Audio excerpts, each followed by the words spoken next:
I found out my son was married the same way people find out strangers' secrets, by accident, without warning, and with a silence so loud it felt like something inside me had shattered. It wasn't a dramatic discovery. No confrontation, no confession, no sudden announcement. Just a photograph someone else posted. I remember the moment with unsettling clarity, the way ordinary life can turn into something unrecognizable in a single breath. I was sitting at my small dining table, the one I had polished every Sunday for years, the one where my son used to sit across from me doing his homework, complaining about vegetables, laughing with his mouth full. That table had held our life. That morning it held my phone. I wasn't looking for anything. Just scrolling, passing time the way people do when they believe their world is steady and intact. I wasn't searching for answers because I didn't yet know there was a question. Then I saw him, my son. Dressed in a suit I had never seen before, standing beside a woman in white, smiling. Not the casual smile he gave me over dinner, not the tired smile after work, but something fuller, deeper, a kind of happiness I had once believed I was part of. My fingers froze. At first, I didn't understand what I was looking at. My mind refused to arrange the pieces into something coherent. It was easier to assume it was a joke, a rehearsal, a party, anything but what it actually was. But then I saw the caption, "Best day of our lives." Just like that, confusion turned into something sharper, something colder. My heart didn't break all at once.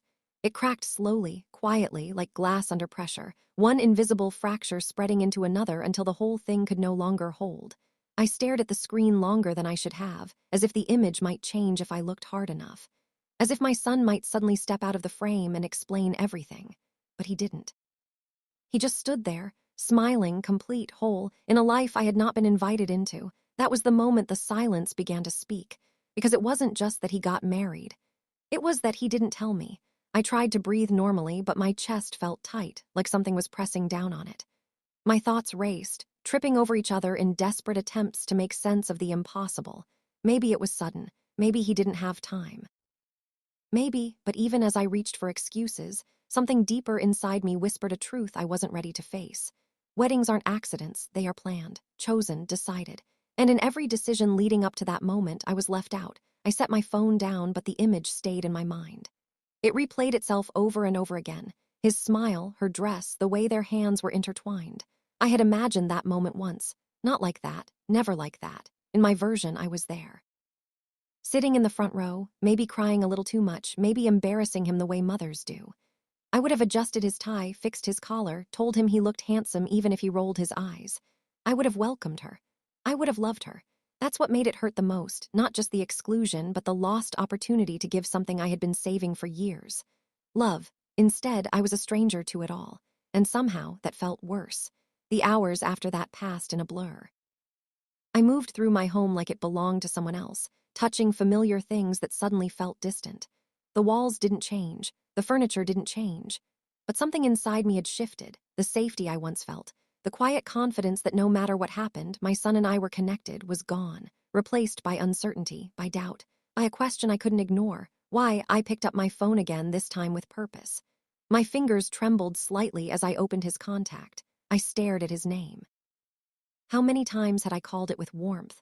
With pride, now it felt unfamiliar. I hesitated before pressing the call button.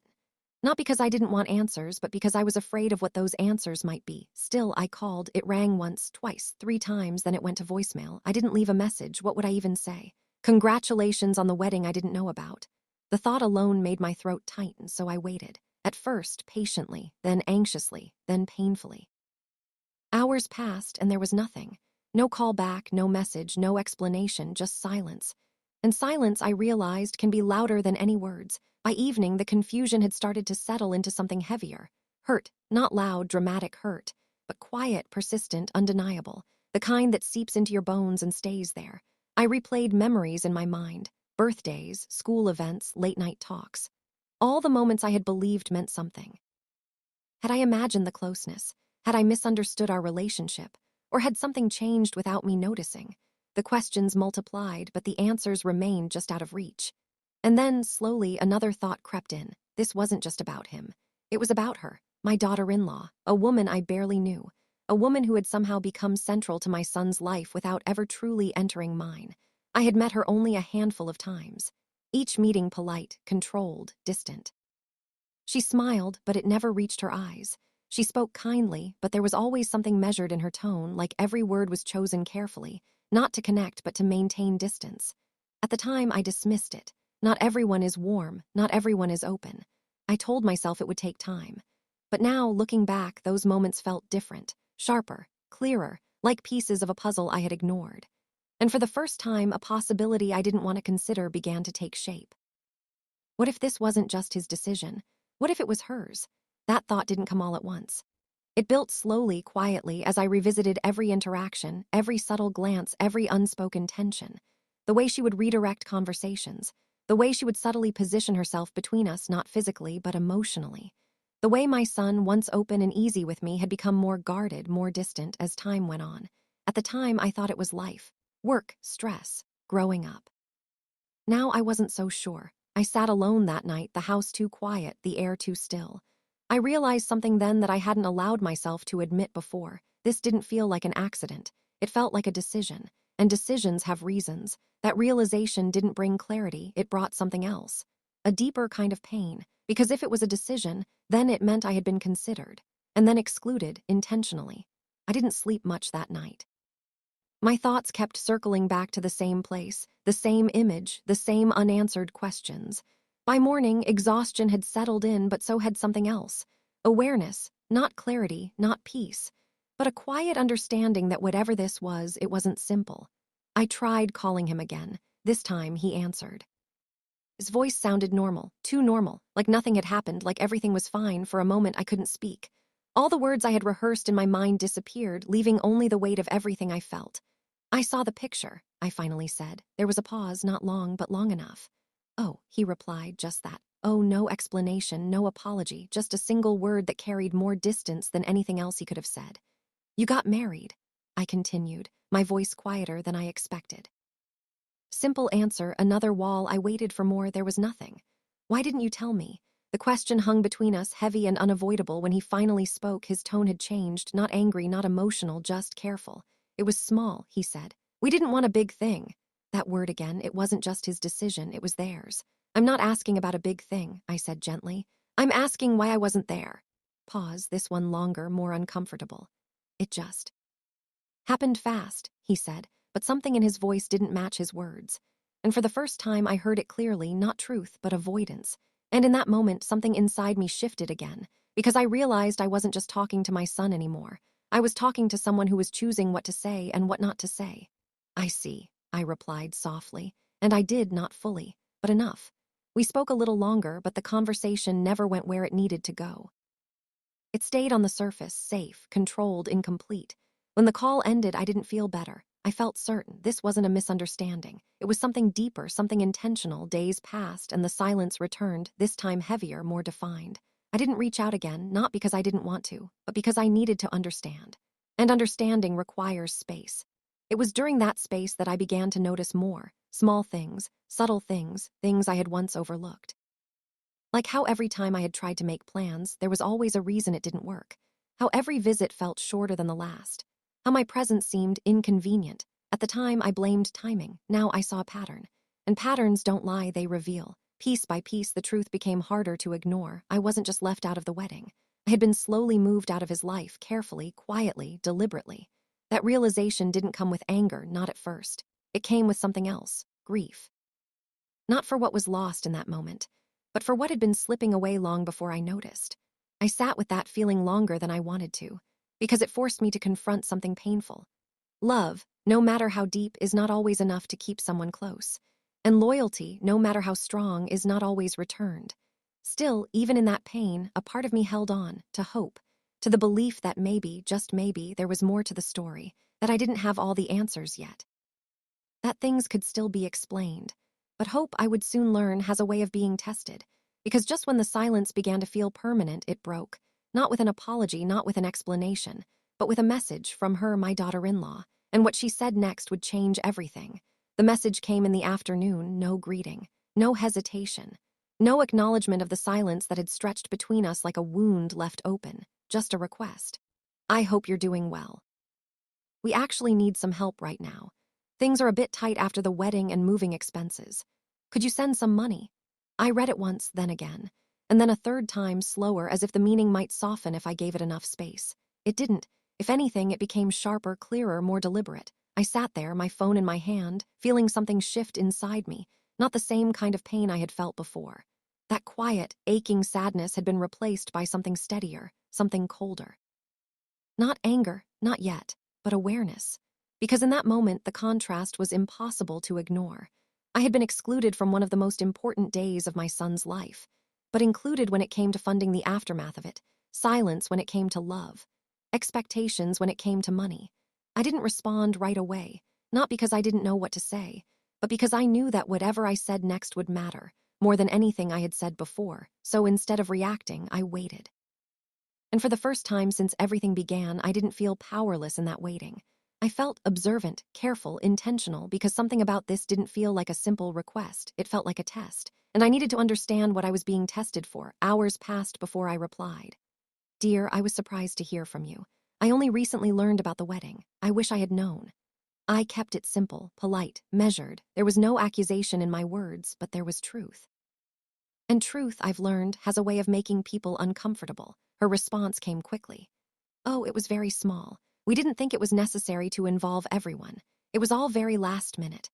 Again that word, we, and again the same explanation, small, fast, unimportant. But weddings are never unimportant. And neither are the people who are meant to be there. I stared at her message, noticing what wasn't there. No apology, no warmth, no attempt to bridge the distance that had been created. Only justification. And then, almost as if the past few lines didn't exist at all, she added, so about the money, it would really help us out. It was again, direct, unapologetic, unbothered. I could feel something rising inside me then, not rage, not even resentment, but clarity. Because for the first time, everything aligned, the distance, the secrecy, the sudden request. It wasn't confusion anymore, it was a pattern. And patterns reveal intention. I didn't respond immediately. Instead, I set my phone down and leaned back in my chair, letting the silence return. But this time, it felt different. Before, silence had been heavy. Now it was useful, because it gave me space to think, to remember, to see things not as I wanted them to be, but as they actually were.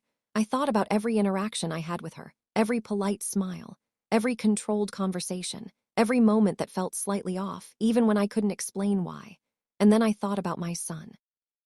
The way his voice had changed, the way his answers had become shorter, the way he avoided certain topics, certain truths. He wasn't just distant, he was influenced.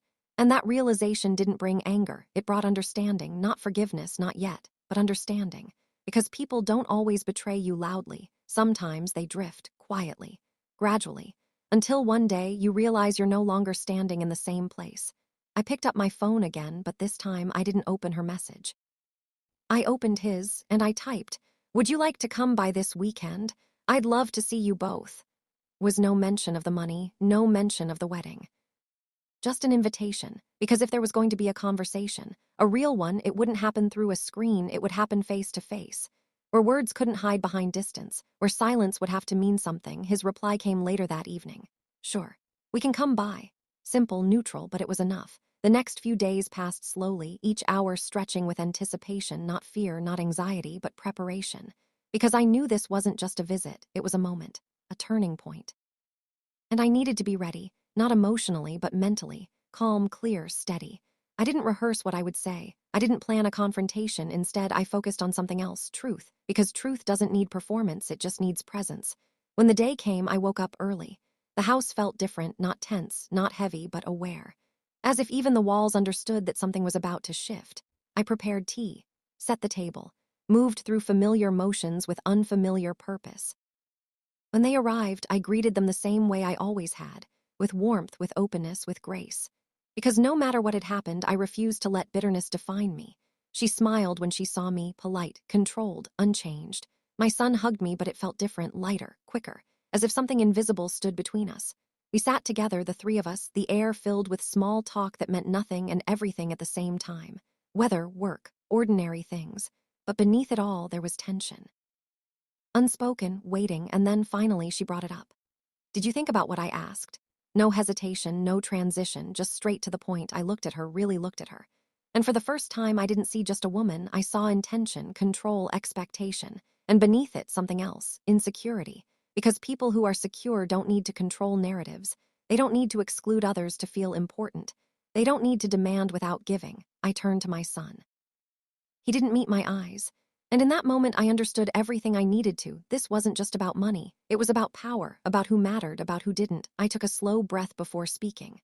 I've thought about it, I said calmly. They both looked at me then, waiting, expecting. And for a brief moment, I could feel the weight of their assumptions, that I would say yes, that I would give, that I would continue playing the role I had always played.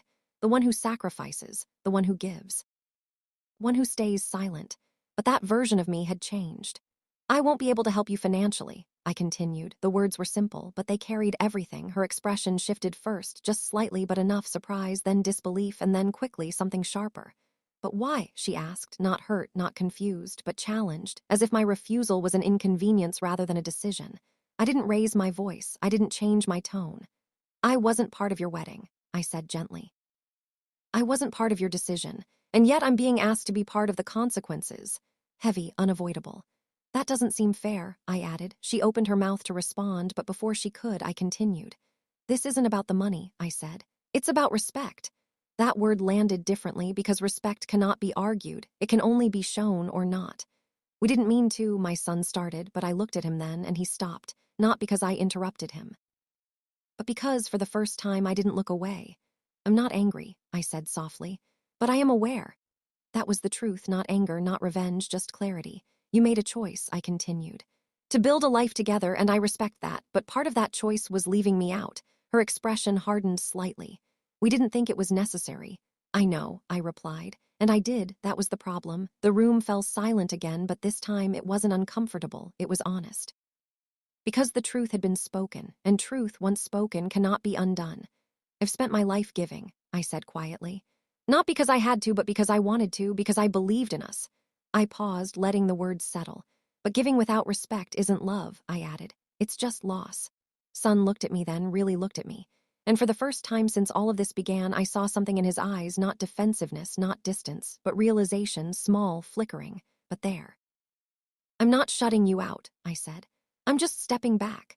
That distinction mattered because I wasn't becoming what they had been. I wasn't excluding. I was setting a boundary, and boundaries, I realized, are not walls. They are clarity. They tell people where you stand and what you will no longer accept. No one spoke for a while after that. There was nothing left to argue, nothing left to justify, because the truth doesn't need defense. It simply exists. Eventually, they left. The goodbye was quieter than the greeting, more real, less certain, but not broken. And as I stood there watching the door close behind them, I felt something I hadn't felt in a long time. Not sadness, not even relief, but strength, quiet, unshaken, earned because for the first time I hadn't chosen silence. I had chosen myself. The days that followed were different, not easier, but clearer. My son called a few days later, not to ask for money, not to defend himself, but to talk, really talk. And that, more than anything, told me that something had shifted, not completely, not perfectly, but enough. As for her, I didn't know what she felt. And for the first time, I realized something important. I didn't need to because my peace didn't depend on her understanding. It depended on my boundaries, and those, finally, were mine. In the end, I didn't lose my son. I didn't lose my place. I simply lost the illusion that love without respect could sustain anything real. And in that loss, I found something greater, myself. And that was something no one could take away, not with silence, not with exclusion, not even with betrayal.